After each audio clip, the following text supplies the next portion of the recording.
ఐఐటీలో IIITలో BTech చేయాలనేది మీ డ్రీమా? అయితే ఇది ఇండియాలో ఒకే ఒక యూనివర్సిటీ వల్ల సాధ్యం. అదే జేకే లక్ష్మీపతి యూనివర్సిటీ. ఇప్పుడే సంప్రదించండి.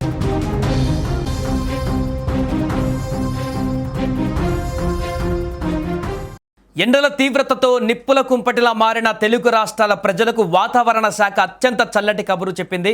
ఎప్పుడెప్పుడా అని ఎదురు చూస్తున్న నైరుతి ఋతుపవనాలు 2 తెలుగు రాష్ట్రాలను వ్యాపించాయి. తాజాగా తెలంగాణలోకి కూడా అధికారికంగా నైరుతి ఋతుపవనాలు ప్రవేశించాయి.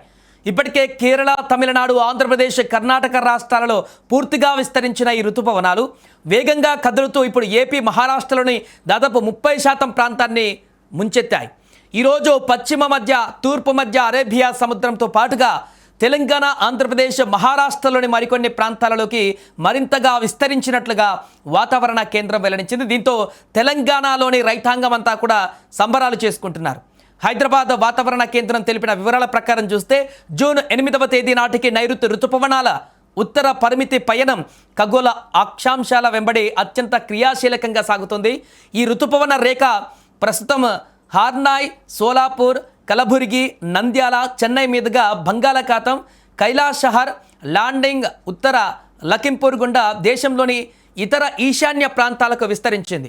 సో ఋతుపవనాల కదలికలు అత్యంత వేగంగా, బలంగా ఉండడంతో రాబోయేటువంటి 2-3 రోజుల్లో మధ్య అరేబియా సముద్రంలోని మరికొన్ని ప్రాంతాలతో పాటుగా తెలంగాణ, ఆంధ్రప్రదేశ్, తమిళనాడులోని మిగిలిన అన్ని ప్రాంతాలకు ఇవి పూర్తిగా విస్తరించనున్నాయి.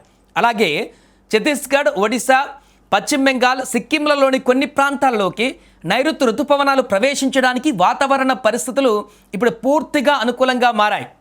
ఇక ప్రస్తుతం ఋతుపవనాల విస్తరణకు తోడుగా వాతావరణంలో మరొక కీలక మార్పు కూడా చోటు చేసుకుంది.